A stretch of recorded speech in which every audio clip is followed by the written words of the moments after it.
श्री स्वामी समर्थ. तुमच्या सगळ्याच आपल्या चॅनलमध्ये मी खूप खूप स्वागत करतो. वटपौर्णिमा आपल्या सगळ्या स्त्रियांना, सगळ्या महिलांचे अतिशय हा आवडता सण असतो. कारण या दिवशी आपण अगदी नटून थटून वडाच्या झाडाची पूजा करत असतो. तर वटपौर्णिमेच्या दिवशी सौभाग्यवती स्त्रीने या रंगाच्या जर साडी नेसली, 2-3 रंग आहेत त्या रंगाची जर साडी नेसून पूजा केली तर त्या पूजेचे दुप्पट फळ तुम्हाला मिळेल. हे रंग जे आहे ते अतिशय शुभ फळ देणारा आहे. प्रत्येक रंगाचे तुम्हाला महत्त्व सांगेल, फळ देतात. त्यासोबतच काही रंग जे 3 आहे त्या रंगाचे जर साड्या नेसून तुम्ही पूजा केली तर त्या पूजेचे आपल्याला फळ मिळणार नाही, कारण ते अशुभ रंग मानले जातात. जर वटपौर्णिमेच्या दिवशी कुठलेही रंग घातल्याने आपल्याला काय फायदा होणार आहे आणि जास्तीत जास्त सकारात्मक लहरी निर्माण होऊन पूजेचे आपल्याला संपूर्ण फळ कसे मिळेल ही माहिती मी तुम्हाला आजच्या या व्हिडिओमध्ये देणार आहे. वटपौर्णिमेच्या कोणत्या चुका आपल्याला हातून होणार नाही याचे कटाक्षाने काळजी घ्यायची आहे. वटपौर्णिमेचे 3 मुहूर्त कोणते संपूर्ण माहिती देणार आहे. वटपौर्णिमा 10 जूनला येत्या जो मंगळवार त्या दिवशी आहे. वटपौर्णिमेची जी पूजा आहे ती आपल्या शक्यतो दुपारी 12च्या नंतर करायची. उशिरा महिलांनी पूजा अजिबात करू नका. आपण काय करतो, सगळे आवरून शेवटी पूजा करतो, पण हे सुद्धा चुकीचं आहे. काही गोष्टी जर वेळेमध्ये केल्या तर त्याचा आपल्याला जास्त फायदा होतो. आणि बघा, स्त्रिया ज्या आहे मस्त साडी वगैरे दागदागिने घालून वडाच्या झाडाच्या दिवशी पूजा करतात. आजकाल फॅशनकडे जास्त लक्ष दिले जाते. फॅशनसोबत आपली संस्कृती सुद्धा पण तितकीच महत्त्वाची आहे.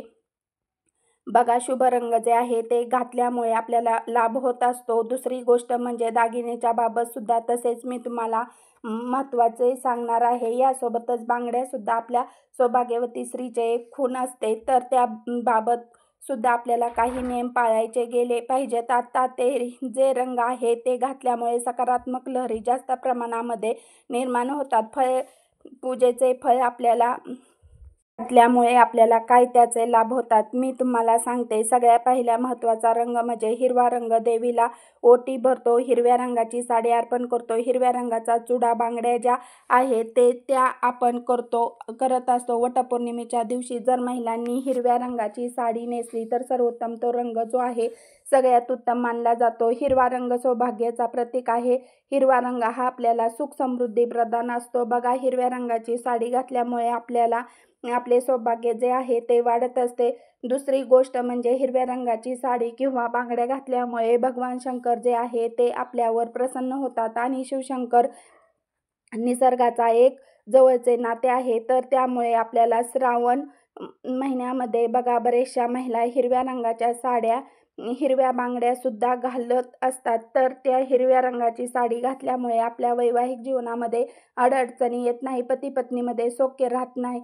आणि जर हिरव्या साडीचे नेसून केली तर पूजा आपल्याला संपूर्ण फळ मिळते. त्यामुळे शक्यतो महिलांनी हिरव्या साडी नेसायची, त्याचा आपल्याला खूप फायदा होईल. पूजेचे संपूर्ण फळ मिळण्यासाठी यापुढेच महत्त्वाचे रंग म्हणजे लाल पिवळा रंग. बघा, हळदी कुंकू म्हटले की लाल आणि पिवळे रंग येतो. लाल आणि पिवळा रंग म्हणजे उत्साह आणि आनंदाचे उदाहरण करणारा असतो. लाल रंग हा उत्साह, सौभाग्य व धैर्य, नवीन जीवनाचे तो एक प्रतीक मानला. त्यामुळे लाल रंग हा सुद्धा तितका शुभ. त्यासोबत पिवळा रंग सुद्धा शुभ आहे. त्यामुळे देवधर्माच्या गोष्टी सुद्धा लाल आणि पिवळ्या रंगाला खूप महत्त्व. यामुळे चांगले नशीब, आपल्या चांगल्या नशिबाची प्राप्ती आपल्या आयुष्यामध्ये होत असते. म्हणून न विसरता तुम्ही लाल हिरव्या रंग सुद्धा घालू शकता. त्या रंगाचे ड्रेस घालून किंवा साडी नेसून. यानंतर पुढचा रंग म्हणजे बघा गुलाबी रंग सुद्धा प्रेमाचे प्रतीक आहे. पौर्णिमा हा सण नवरा बायकोचा असतो, म्हणजे आपण नवऱ्यासाठी पूजा करत असतो. त्यामुळे या दिवशी जर तुम्ही गुलाबी रंगाची साडी नेसून पूजा केली तर नवरा बायको मधील नाते जे आहे तर ते घट्ट होते. याशिवाय बघा जांभळा रंग, त्यानंतर लाल रंग, पिवळा, केशरी, गुलाबी, चिंतामणी, त्यानंतर पोपटी, चॉकलेटी हे रंग सुद्धा तुम्हाला या रंगाचे ड्रेस घालू शकता, साडी नेसू शकता. शक्यतो वटपौर्णिमेला महिलांनो साडी नेसण्याचा प्रयत्न करा. प्रत्येक रंग जो त्या रंगामध्ये काही तर सकारात्मक नकारात्मक शक्ती खेचून घेण्याची ताकद असते आणि त्याची कोटे ना कोटे आपल्यावर परिणाम होतो. आपण जे काही कपडे घालत असतो तर त्याचा आपल्या आयुष्यावर खूप मोठा परिणाम होत असतो. त्यामुळे नक्कीच तुम्ही हे रंग जे मी तुम्हाला सांगितला त्याचे महत्त्वसुद्धा सांगितले. जमल हिरव्या रंगाची साडी घाला, नाही जमले तर रंगसुद्धा मी तुम्हाला सांगितले आहे. आता कोणत्या रंगाची साडी ज्या आहे त्या नेसून नये त्या सुवासिनी स्त्रियांना माहीत असले पाहिजेत. दिवशी शुभ दिवशी, सणासुदीच्या दिवशी शक्यतो काळा, पांढरा यासोबतच अगदी डार्क निळा रंग हे 3 रंग शक्यतो तुम्हाला टाळायचे. बघा पूजेमध्ये काळा शक्यतो पांढरा रंग आपण कधी वापरत नाही. शनिदेवाचे सोडून कालभैरवाची पूजा वगैरे रंगामध्ये काळ्या रंग जो आहे तो वापरला जातो. बाकी इतर कुठेही पूजेमध्ये महादेवाच्या पूजेमध्ये पांढऱ्या रंगाची साडी घालत असतो. पण बघा जो वटपौर्णिमेचा सण या दिवशी तुम्हाला या रंगाची साडी अजिबात घालायची नाही. काळा रंग नकारात्मक शक्ती खेचून आता हे रंग जे याचे अशुभ परिणाम होतात. पूजा जी आहे ती आपल्याला पूजेचे फळ मिळत नाही. कितीही मन लावून पूजा केली तर त्याचे फळ मिळत नाही. मागेच कारण पुढची गोष्ट म्हणजे बांगड्या. बघा आजकाल काय आपण ज्या रंगाची साडी घालतो त्या रंगाची मॅचिंग बांगड्या घालत असतो. तुम्ही मॅचिंग इतर बांगड्या घाला, पण हिरव्या रंगाच्या काचेच्या बांगड्या आवर्जून घालायच्या आहे. वटपौर्णिमेच्या दिवशी तुम्हाला हिरव्या रंगाच्या काचेचे किमान 6 तरी काचेच्या बांगड्या तुम्ही घाला. सोन्याच्या घाला, इतर बेंटेकच्या काही घाला, पण त्यासोबत तुम्हाला हिरव्या काचेच्या जी आहे बांगडी ती घालायची आहे. तर त्यासाठी हे सवाशीण महिलेचे खून म्हणून हिरवा चुडा जो आहे तो ओळखला जातो. तर त्यामुळे त्या दिवशी आपल्याला हिरव्या रंगाच्या काचेच्या बांगड्या घालायच्या आहे. यानंतर टिकलीसुद्धा बघा या दिवशी पांढऱ्या रंगाची टिकली घालू नका. तसेच महिलांनो या दिवशी अजिबात काही चुका आपल्याला हातून होऊन देऊ नका. काही नियमाचे तुम्ही नक्की पालन करा आणि काही गोष्टी कटाक्षाने टाळा. तुम्ही जर वडाच्या झाडाखाली दिवा लावणार असाल तर तुपाचा दिवा तुम्हाला झाडाच्या उजव्या बाजूला लावायचा आहे आणि तेलाचा दिवा लावत असला तरी तो वडाच्या झाडाच्या डाव्या बाजूला लावायचा आहे. ही गोष्ट जी आहे हा महत्त्वाचा नियम तुम्ही नक्की लक्षात ठेवा. आणि तुम्हाला वडाच्या झाडाभोवती कच्चा धागा बांधून 7 प्रदक्षिणा घालायच्या आणि तो धागा जर उरलेला असेल तो आपल्याला तेथेच ठेवायचा आणि तो तोडून आपल्याला घरी आणायचा नाही. हे सुद्धा एक चूक करायची नाही. यानंतर या दिवशी बघा आपल्याला मोठा आशीर्वाद घ्यायचा आहे. घरामध्ये जे कोणी ज्येष्ठ मंडळी असतील तर त्याचे आपल्याला आशीर्वाद घ्यायचा आहे. गरजूंना या दिवशी दानसुद्धा करायचे आहे. अन्न, वस्त्र यथाशक्तीने जे काही तुम्हाला दान करता येईल ते दान करायचे आहे. मनामध्ये कुठलेही राग दोष न ठेवता या दिवशी आपल्याला पूजा करायची आहे. यानंतर दुसरी गोष्ट म्हणजे उपवासासाठी पण काही नियम आहेत. बघा तुमच्या शरीराला झेपत नसेल तर तुम्ही पूजा होईपर्यंत तरी उपवास करा. फळ वगैरे खाऊन तुम्ही उपवास करू शकता. दूध वगैरे पिऊन काय ज्या आपल्यासारख्या व्यवस्थित सगळ्या स्त्रिया आहेत तर त्यांनी पूजा होईपर्यंत शक्यतो त्या दिवशी बऱ्याच स्त्रिया निर्जळ उपवास करतात. पूजा होईपर्यंत तर तुमच्या शरीराला झेप होत असेल त्याप्रमाणे उपवास तुम्ही करायचा. गर्भवती स्त्रियांनी या दिवशी उपवास करायचा नाही आणि व्रत पण तुम्ही बघा मनापासून मनामध्ये त्या दिवशी तुम्ही नामजप वगैरे मंत्रस्तोत्र हे ऐका. वडाच्या झाडाला गर्भवती महिलेने प्रदक्षिणा घालायच्या नाही, फक्त कोरडे वडाची पूजा करावी. यानंतर मी जसे सांगितले की या दिवशी वटपौर्णिमेच्या दिवशी तुम्हाला हिरव्या, लाल, पिवळा, केशरी, गुलाबी असा शुभ रंग नेसून तुम्हाला वडाच्या झाडाची पूजा करायची आहे. पांढऱ्या, काळ्या आणि डार्क निळ्या रंगाची साडी नेसून आपल्याला पूजा करायची नाही. बांगड्या घालायच्या नाही. त्या बांगड्या घालायच्या आणि टिकली लावायच्या बाबत हेच नियम आहे की पांढरा आणि डार्क निळ्या रंगाचे आपल्याला टिकली लावायची नाही.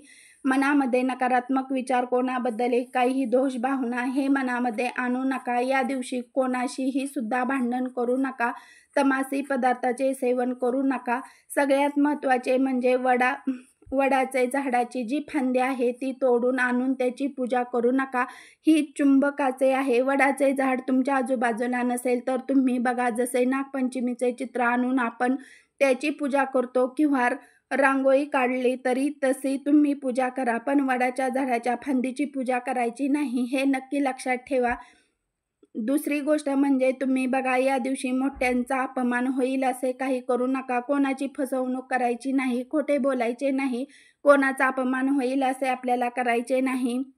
नकारात्मक विचार या दिवशी खरेच करू नका, कारण याचा आपल्या मनावर सुद्धा, पूजेवर सुद्धा तितकाच वाईट परिणाम होत असतो. यानंतर या दिवशी वटपौर्णिमेची पूजा केल्यानंतर तुम्हाला जमल्यास त्या वडाच्या झाडाजवळ बसून व्रत कथा वाचायची आहे. वटपौर्णिमेच्या तिथी तेथे, कारण बघा गर्दी असते, तर तेथे बसून जर तुम्हाला वाचन शक्य नसेल तर घरी येऊन सुद्धा तुम्ही व्रतकथा वाचली तर सुद्धा चालेल. वटपौर्णिमेचा उपवास सोडण्यासाठी स्पेशल वरणाचा स्वयंपाक केला जातो आणि पुरणाची पोळी खाऊनच वटपौर्णिमेचा उपवास जो आहे तो सोडला जातो. जर तुम्ही पूर्ण वरणात स्वयंपाक करणार नसाल तर एखादा गोड पदार्थ बनवायचे असाल तर एखादा गोड पदार्थ बनवायची, तो सुरुवात खायचा, नंतर जो काही स्वयंपाक बनवला आहे तो खाऊन हा जो उपवास असतो तो सोडायचा असतो. वडाच्या झाडाला प्रदक्षिणा घालताना डावीकडून घालू नये, तर ती उजवीकडून 7 वेळा घालावी. त्याचबरोबर वटपौर्णिमेच्या दिवशी पूजा करण्यासाठी 3 मुहूर्त सुद्धा पुढे तुम्हाला सांगणार आहे. बघा, आपण हळदी कुंकू वगैरे अर्पण करून वडाची पूजा करतो सुरुवातीला, तर त्या वेळेला पहिला हा मंत्र तो तुमच्यासोबत शेअर करते. तुम्ही हा मंत्र म्हणू शकता आणि हा मंत्र म्हणणे शक्य नसेल तर दुसरा सुद्धा मंत्र सांगणार आहे. तर मंत्र अशा प्रकारे आहे: ओम वटवृक्षाय विघ्न महाकालीय धीमहि तन्नो यम प्रचोदय. हा मंत्र तुम्ही म्हणू शकता आणि मंत्र म्हणणे शक्य नसेल तर दुसरा साधा मंत्र अगदी लक्षात ठेवायचा आहे, गरज नाही, खूप सोपा आहे तो. असो: ओम सावित्रे सत्यवानाय नम, ओम सावित्रे सत्यवानाय नम. आपल्याला कोरडी पूजा वगैरे करताना म्हणायचं आहे. आणि त्यानंतर जेव्हा आपण पांढरा धागा वडाला गुंडणार आहे, प्रदक्षिणा घालतो, त्यावेळेला तुम्ही अशा प्रकारे मंत्र म्हणायचा: ओम वट नामाय वटवृक्ष पवित्र पुण्यदायन भविष्य वट संयोगन भगवते कामदा बहुतम्ये. हा मंत्र जेव्हा आपण वडाला धागा बांधताना प्रदक्षिणा घालतो त्यावेळेला म्हणायचा आहे. या वेळेमध्ये सुद्धा तुम्ही वडाची पूजा करू शकता. तर सगळ्यांचा पहिला ब्रह्ममुहूर्त 10 तारखेला वटवृक्षाच्या दिवशी पहाटे 4 वाजल्यापासून ते पहाटे 5 वाजेपर्यंत या वेळेमध्ये तुम्ही घरी वडाचे पूजा करू शकता. कारण एवढ्या सकाळी तर तुम्हाला वडाच्या झाडाजवळ जाऊन पूजा करणे शक्य होणार नाही. शक्य झाले तर खूप चांगले आहे, बाकी शक्य नसेल तर घरच्या घरी तुम्ही नक्कीच पूजन करू शकता. यानंतर दुसरा जो पूजेचा मुहूर्त आहे तो आहे दुपारी 11:45 पासून ते 12:51 तर नक्की आपण वडाच्या झाडाजवळ जाऊन वडाची पूजा करू शकतो. त्यानंतर तिसरा मुहूर्त दुपारी 2:45 म्हणजे 45 मिनिटाची वेळ. जर आपल्याला 2 मुहूर्त शक्य नसेल तर तिसरा मुहूर्तामध्ये सुद्धा तुम्ही वडाचे पूजन करू शकता. आता या तिन्हीपैकी कोणताच मुहूर्तावर जर तुम्हाला वडाची पूजा करणे शक्य झाले नाही तर हरकत नाही. बघा, शेवटी आपला भाऊ महत्त्वाचा आहे. काहीही न केल्यापेक्षा काही तर केले बरे. म्हणून सकाळी 11, 11:30, 12 या वेळेच्या आधी कधीच वडाची पूजा, शक्यतो संध्याकाळी पूजा करू नका. कारण बघा, सूर्य मावळल्यानंतर झोपलेले झाड असतात, झाडाला स्पर्श करून पानांना हलवू नये म्हटले जाते. आपण धागे वगैरे गुंडाळणार, पूजा करणार, झाडाला पाणी टाकणार सूर्य मावळल्यानंतर, हे पूर्णपणे चुकीचे आहे. म्हणून संध्याकाळी पूजा करू नका. दिवसभरात पूजा करण्याचा प्रयत्न करा. सायंकाळचे सुद्धा एक गोंधळी मुहूर्त आहे, शक्यतो मुहूर्त पूजा करू नका. सायंकाळी 6:30 पासून ते 7 वाजेपर्यंत, म्हणजे जवळपास अर्धा तासच वेळ. ज्यांना म्हणजे शक्यच झाले नाही, पूजा करायची खूप इच्छा होती पण दिवसभरात शक्य झाली नाही, त्यांनी नाईलाज म्हणून काही जण करू शकतात. पण तुमची इच्छा. शेवटी आता काही महिलांनी वटपौर्णिमेच्या दिवशी मासिक पाळी आलेली असू शकते, बऱ्याच जणांना सुतक असू शकते. मग अशा वेळेला कसे करायचे हाही प्रश्न पडतो. तर अशा वेळेला तुम्ही उपवास करू शकता, पण वडाची पूजा करू नका. शक्यता वडाची पूजा करण्यासाठी तुम्ही जाऊ शकत नाही. चला तर मग मैत्रिणींनो, तुम्हाला वटपौर्णिमेबद्दल पडलेल्या सर्व प्रश्नाचे उत्तर नक्कीच मिळालेले असतील. अजूनही तुमचे काही प्रश्न असतील तर खाली कमेंट सेक्शनमध्ये तुम्ही विचारू शकता. तुम्ही सर्वांना वटपौर्णिमेच्या खूप साऱ्या शुभेच्छा. व्हिडिओ शेवटीपर्यंत पाहिल्याबद्दल मनापासून खूप खूप आभार आहे. धन्यवाद. श्री स्वामी समर्थ. रामकृष्ण हरी.